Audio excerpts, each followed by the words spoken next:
사랑하고 존경하고 축복하는 이든교회 교회 여러분, 2024년 참으로 수고하셨습니다.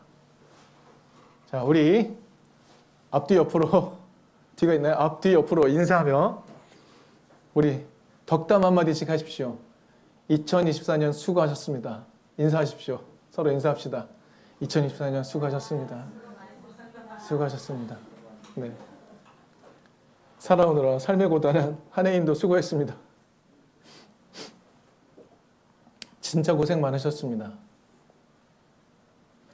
2024년 12월 한 달이 우리가 진짜 고생하고 있다는 것을 다시 한번 깨닫게 해주었습니다. 이든교회가 올 한 해 출발하면서 세웠던 목표가 있고 표가 있습니다. 여러분 기억하시죠? 항상 앞에도 써 있고 유튜브에도 써 있고 주보에도 써 있습니다. 우리 올 한 해 표가 무엇이었습니까? 창조 세계를 지켜내야 하나님 나라가 찾아온다 라는 표를 가지고 한 해를 살았습니다. 그런데 2024년을 마무리하는 지금 이 순간 대한민국을 살아가는 우리들에게 이 표현은 현실의 삶과는 조금 동떨어진 것처럼 들리기도 합니다. 사실 전 지구적으로 보면 기후위기 문제 너무나 심각하죠.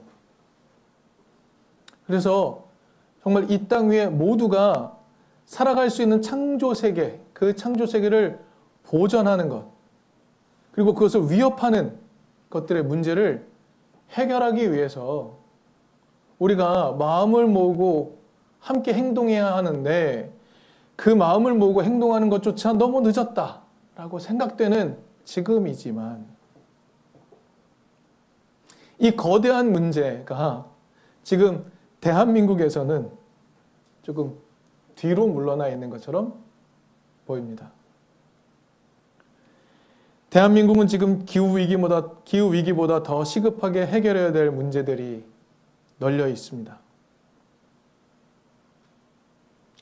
사실 창조 세계를 지킨다라는 것, 이거 결코 쉬운 일이 아니다라는 것을 우리는 잘 알고 있습니다. 여러분 요즘도 자주 듣게 되는 표현이 하나 있습니다. 바로 인류세라는 말이죠.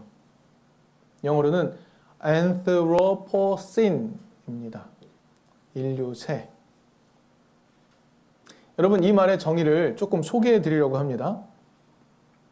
지구가 생긴 이후부터 지구의 역사를 구분하여 지질시대를 나눕니다. 지질시대. 지구는 지금으로부터 약 46억 년 전에 생겼다고 하죠. 하지만 생물 다양성이 정말 폭발적으로 성장한 시기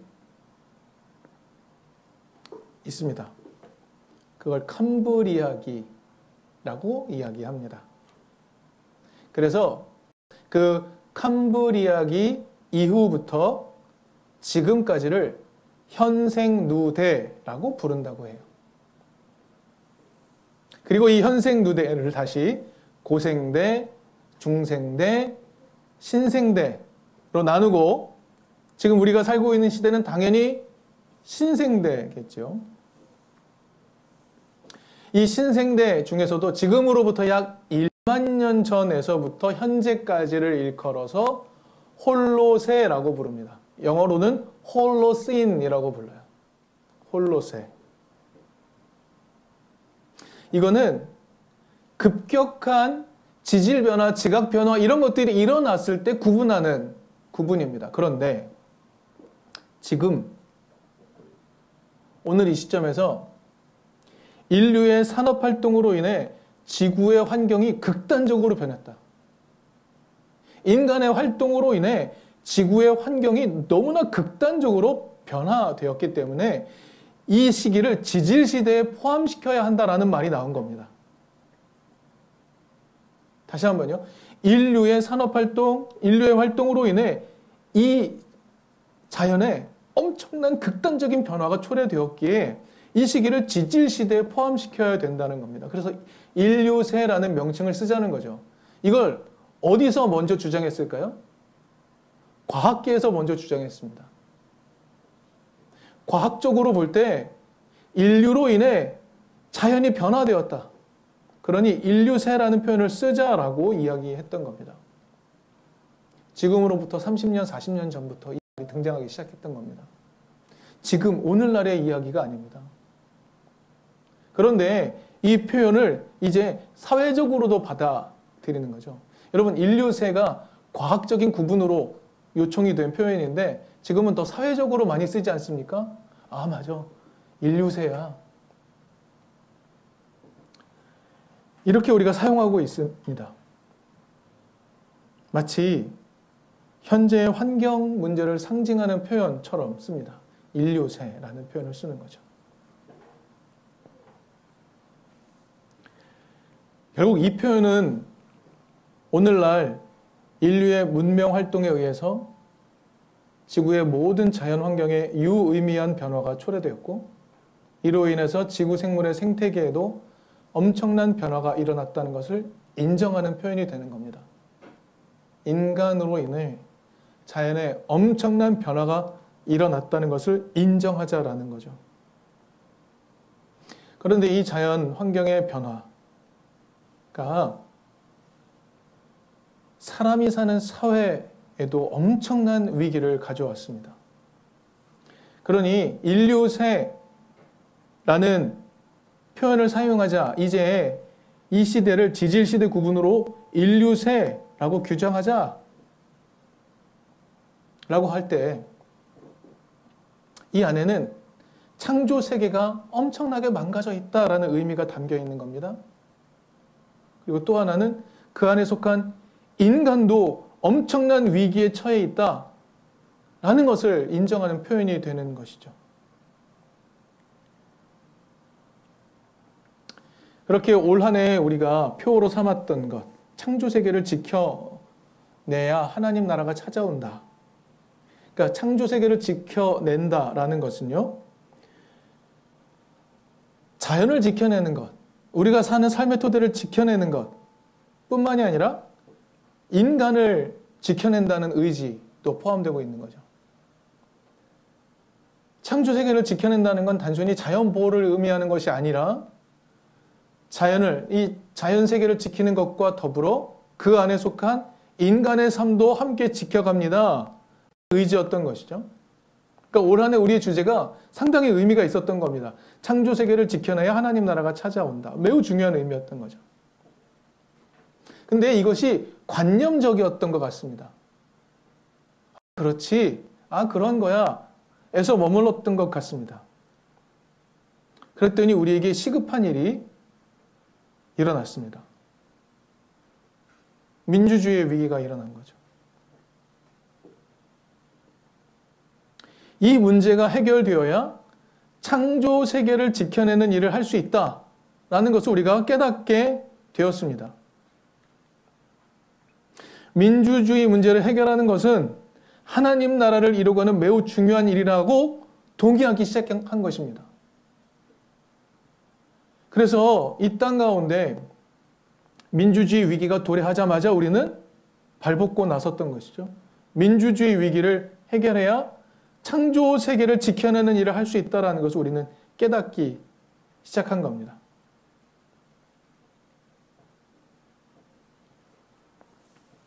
여러분, 하나님 나라 우리가 자꾸 이야기하죠. 하나님 나라를 사는 사람을 성경은 하나님의 백성이라고 부른 겁니다. 그리고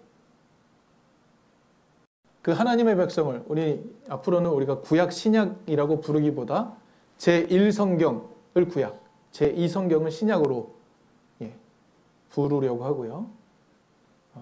또는 히브리 성경, 헬라어 성경이라고 부르려고 합니다. 제2성경, 우리가 흔히 신약이라고 말하는 제2성경은요. 하나님의 백성을 다른 표현을 쓰죠. 하나님의 자녀라고 부릅니다. 오늘 우리는 하나님의 자녀입니까? 라는 질문부터 먼저 확인해 보죠. 우리 하나님의 자녀입니까? 그렇다면 오늘 이 시대에 하나님의 자녀, 하나님의 백성, 하나님의 나라에서 사는 것은 어떤 것을 의미할까요? 첫째, 모두가 자신의 힘, 자신의 권리를 가지고 살아갈 수 있는 민주의 세상을 만들어가는 삶을 사는 것, 이거 하나님 자녀의 삶 맞습니다. 나아가 모든 생명체가 함께 살아갈 수 있도록 창조 세계를 보존하는 것, 이건 역시 하나님 자녀로 사는 삶인 것이죠.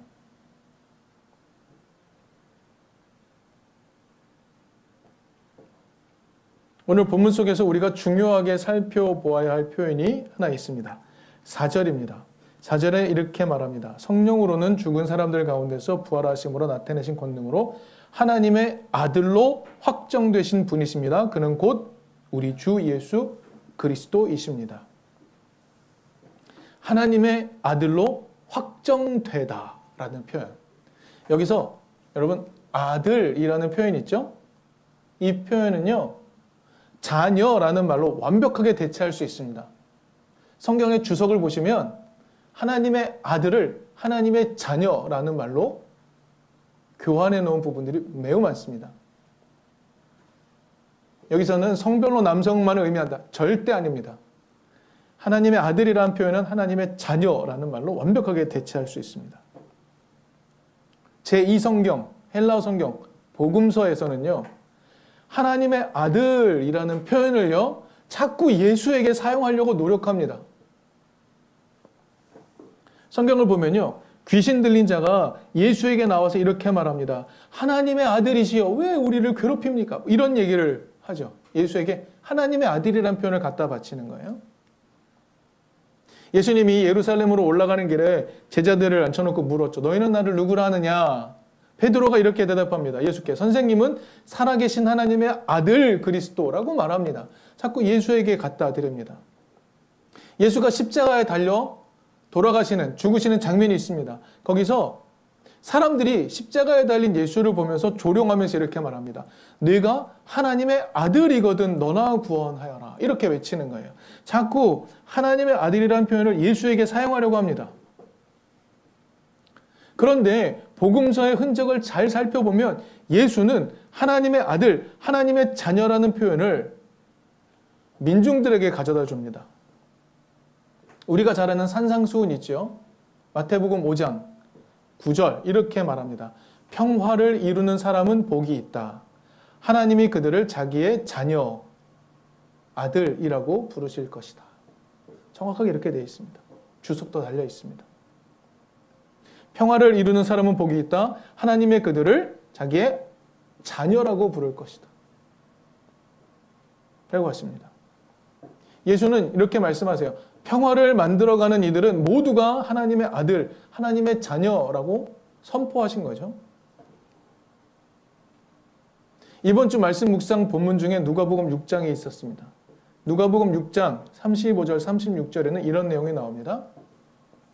너희는 너희 원수를 사랑하고 좋게 대하여 주고 또 아무것도 바라지 말고 꾸어 주어라. 그리하면 너희는 큰 상을 받을 것이요 더없이 높으신 분의 아들이 될 것이다. 그분은 은혜를 모르는 사람들과 악한 사람들에게도 인자하시다. 너희의 아버지께서 자비로우신 것 같이 너희도 자비로운 사람이 되어라. 예수는 이렇게 말씀하세요. 자비로운 사람이 되어라. 그러면 더없이 높으신 분의 아들이 될 것이다. 자녀가 될 것이다. 라고 분명히 말씀하시는 거예요. 이 두 구절만 놓고 우리가 한번 살펴보죠. 예수는 하나님을 닮아 자비로운 사람이 되는 것, 평화를 만들어가는 사람이 되는 것, 이것이 하나님의 자녀로 살아가는 태도다라고 우리에게 알려주고 계시는 거죠. 오늘 본문으로 돌아가 봅시다. 바울은 오늘 본문에서 이렇게 말합니다. 부활하심으로 하나님의 아들로 확정되신 예수 얘기합니다. 부활하심으로 하나님의 아들로 확정되신 예수. 여러분, 여러 번 말씀드리지만 바울에게 부활은 매우 중요한 사건이죠. 부활이 무엇을 의미하기 때문입니까? 부활이 예수가 하나님의 뜻을 완벽하게 구현했다라는 상징이었기 때문이었죠. 부활하심으로 하나님의 아들로 확정되신 예수. 이렇게 이야기한 겁니다. 바울은요, 초기 서신인 갈라디아서 3장 26절에서 이렇게 말했습니다. 하나님의 약속을 믿는 여러분은 모두 그 믿음으로 말미암아 그리스도 예수 안에서 하나님의 자녀들입니다 라고 말합니다. 두 구절을 한번 놓고 생각해 보죠. 바울은 예수만이 아니라 그리스도 예수 안에 있는 모두가 하나님의 자녀라고 말하는 겁니다. 예수는 그의 삶이 부활을 통하여 하나님께 인정을 받아서 하나님의 아들로 확정되었다라고 이야기했죠. 또 이렇게 얘기한 거 아닙니까? 예수의 길을 따르는 믿음으로 그 길을 함께 가는 이들 모두 하나님의 자녀라고 말하고 있는 것 아닙니까? 바울은 예수뿐만이 아니라 그 예수의 길을 함께 걸어가는 우리 모두 하나님의 자녀라고 말해주고 있는 것입니다. 기독신앙의 길 어렵지 않게 정의해 볼 수 있습니다. 하나님의 자녀로 살아가는 것이라고 할 수 있겠죠. 기독신앙의 길이 그것이라 말할 수 있겠습니다. 그러면 바로 이 시점에서 우리는 한 가지 질문을 스스로에게 던져볼 필요가 있습니다. 나는 하나님의 자녀로서 살아가는 게 좋은가? 나는 하나님의 자녀로 사는 게 좋은가? 이 질문 매우 중요합니다. 나는 하나님의 자녀로서 살아가는 게 좋은가? 초기 기독인들도 이 질문을 던졌죠. 그래서 하나님 자녀로 살기로 결정하며 기독 공동체 안으로 들어왔었죠. 이 질문에 네라고 답하면서 교회 안으로 찾아온 겁니다. 그래서 교회가 폭발적으로 성장했다. 우리가 성경을 통해 역사를 통해 알고 있는 내용입니다. 하나님의 자녀로 살아가는 게 매력적이었던 겁니다. 그런데요, 이때의 매력은요, 단순히 호감을 느끼는 정도를 의미하지 않습니다. 이때의 매력은요, 목숨을 걸 만한 매력이었습니다. 목숨을 걸 만한 매력. 오늘 본문 1절에서 바울은 이렇게 말합니다. 나는 하나님의 복음을 전하기 위하여 따로 세우심을 받았습니다. 하나님의 복음이라고 말합니다. 여기서의 복음이라는 말은요, 우리가 종종 나누었지만 원래 로마가 사용하던 표현입니다. 영어로는 good news라고 번역이 되는 복음, 유앙겔리온. 이 말은요, 원래 로마만 사용하던 말입니다. 로마에서의 복음은 무슨 의미냐면요, 온 세상을 다스리는 황제가 탄생했다. 이거 복음입니다. 황제가 즉위했다. 이게 복음입니다. 황제가 전쟁에서 승리했다. 라는 소식. 이게 복음입니다. 즉, 복음이라는 표현은요, 로마 황제와 관련된 소식에만 붙일 수 있는 단어였던 겁니다. 로마 황제의 복음이었지, 이게 하나님의 복음이 될 수 없는 겁니다. 그런데 바울은 복음이라는 표현을 하나님에게 갖다 바칩니다. 하나님의 복음이라고 이야기하는 겁니다. 예수와 관련된 소식으로서의 복음을 이야기합니다. 그러니 바울이 전하는 이 복음은요, 황제의 자녀가 아니라 하나님의 자녀로 살아가는 것이 어떤 것인지 소개하는 것이었겠죠. 그리고 이것을 받아들인다? 어떤 의미일까요? 황제의 자녀가 아니라 하나님의 자녀로 살아가기로 결심하는 거겠죠. 이게 목숨을 걸 만한 일이었던 겁니다. 만약에 그럴 만한 매력이 없다면 결코 선택할 수 없는 길이죠. 대놓고 드러내놓고 황제의 길에 반대하는 길인데, 하나님의 자녀로 살아가는 게, 하나님의 복음을 들으며 그 복음에 따라 하나님의 자녀로 살아가는 게 황제의 자녀로 살아가는 길을 거절하는 것인데 어찌 목숨을 걸 만한 길이다 라고 말하지 않을 수 있겠습니까? 하나님의 자녀로 살아가는 게 좋은가? 라는 질문은 2000년 전에는 목숨을 걸 만한 질문이었습니다. 그러면 오늘날 우리의 삶으로 가져와 봅시다. 우리는 하나님 자녀로 살아간다는 것의 의미를 어떻게 이해하고 있습니까? 일주일에 한번 교회 나오는 것? 일주일에 한번 교회 가서 좋은 얘기 듣고 좀 따뜻한 데 있다 마음에 위로를 좀 얻고 돌아오는 것? 새벽 기도 가서 열심히 기도하여 내가 원하는 것을 얻어내는 것? 뭐 이런 겁니까? 최소한 이든 교회를 통하여 함께 기독신앙을 공유하고 있는 우리는 하나님 자녀로 살아간다는 것을 어떻게 정의 내리고 있습니까? 좀 다른 질문으로 던져볼까요? 우리는 앞에서 언급한 바 하나님의 자녀로 살아가는 것에 관심이 있습니까?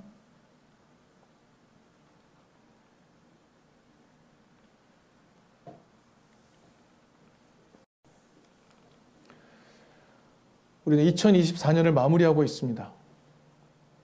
그래서 우리는 기독신앙으로 살아간다는 것의 의미를 다시 한번 확인할 필요가 있습니다.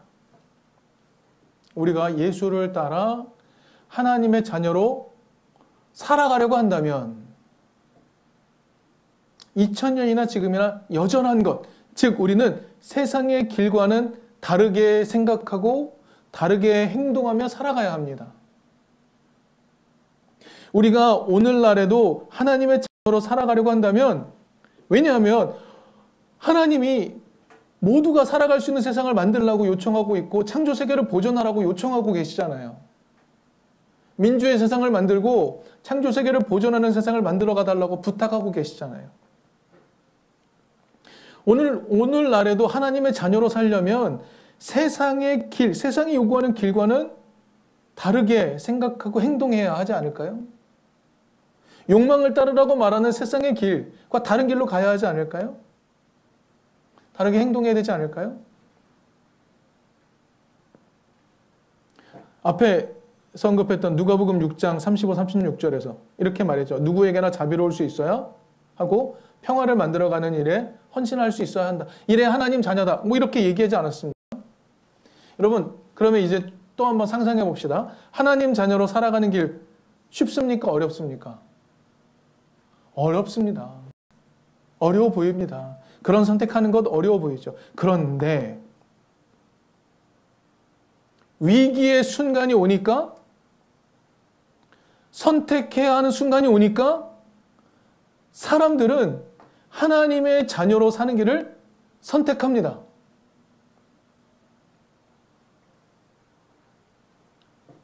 위기의 순간이 찾아오니까, 진리를 위해 목숨을 걸어야 하는 순간이 찾아오니까 사람들이 판단해요.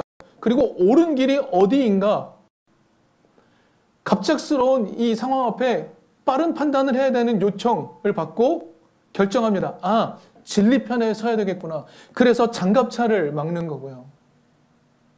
그래서 경찰에 가서 막는 거고요. 그래서 폭군을 가서 막는 것 아닙니까? 하나님의 자녀로 살아가는 게 어렵고 힘들어.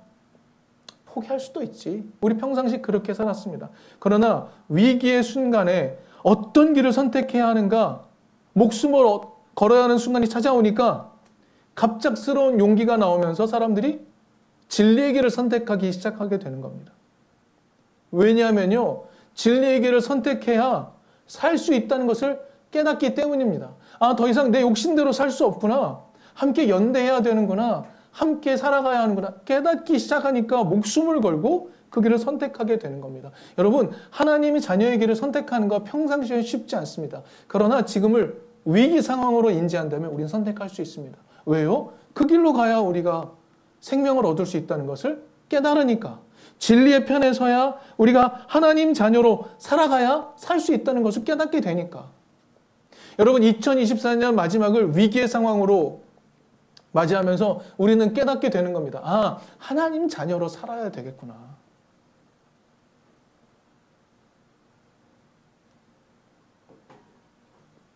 우리가 그 질문을 계속해서 던지고 계속해서 답을 내며 살아가야 합니다.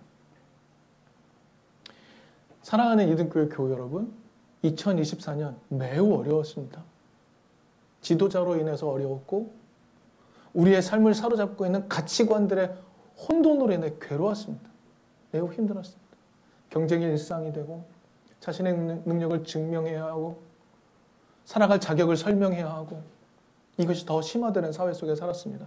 우리는 그 사회 속에서 하나님의 자녀로 살기보다 세상의 가치에 순응하며 살 때가 훨씬 더 많았습니다. 그런데 위기 상황이 닥치니 우리는 선택해야 하는 상황에 도달한 겁니다.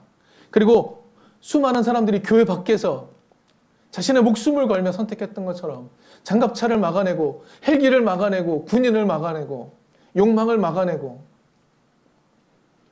약자들과 연대하며 살아가는 길을 선택함으로 말미암아 이래야 우리가 살아갈 수 있구나. 진리 편에 서야 진리의 목숨을 걸어 살 수 있구나. 오히려 교회 밖에 등장한 하나님의 자녀들로 인해서 우리는 용기 있게 선택할 수 있는 기회를 얻었습니다. 여러분, 하나님의 자녀로 살아가는 게 좋으십니까?